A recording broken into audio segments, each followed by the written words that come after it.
د هیواد د عامه روغتیا وزارت د دعوت او ارشاد رئیس په بلخ ولایت کې د روغتیايي سکتور له کارونو څخه د څارنې او د اعلی قدر امیر المؤمنین د فرمانونو د غوره پلي کولو په موخه د یاد ولایت له مسؤلینو او یو شمېر ډاکټرانو سره وکتل. په دې لیدنه کې د شرعي اصولو په رعایتولو ټینګار وشو او د یاد ولایت له روغتیايي سکتور څخه یې وغوښتل چې په خپلو کاري چارو کې شرعي او اخلاقي اصولو ته جدي پاملرنه وکړي. یو له اهدافو د موږ د راتګ دلته د بلخ شریف ته د ولایت ته اول دغه و چې د امیرالمؤمنین فرامین د هغوی وړاندې کول د عامې روغتیا سکتور ته یو دغه و چې هغه او دوهم راتګ د موږ اصلاحي وینا وه او دریم د موږ کنترول او څارنه یعنی نظارت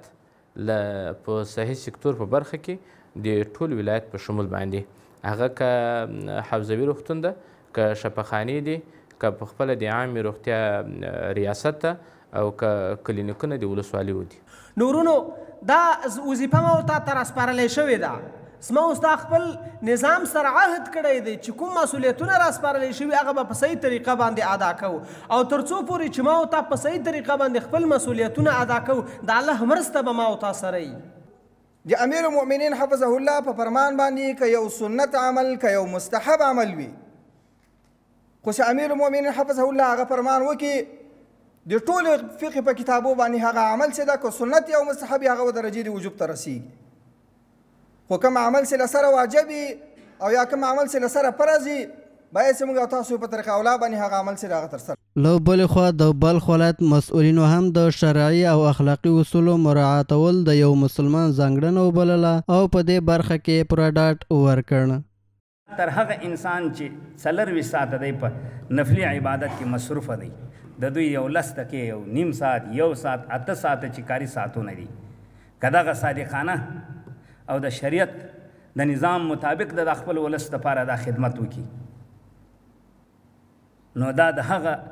24 ساعته سره چې یو څوک په نفلي عبادت کې اودس یې کړی په لمانځه باندې ولاړ دي نفلي عبادتونه کوي دا تر هغه بهتر و اضافه تر دی.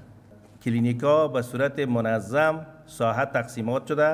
ساحه زنانه علیحده است و ساحه مردانه علیحده است. بخش زنانه ما از راه مجزا یا جدایی که هست می روند پیش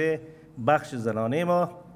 جهت تداوی و در بخش مردانه ما هم دروازه جدایی که در سطح مرکز صحی است میرن برای تداوی.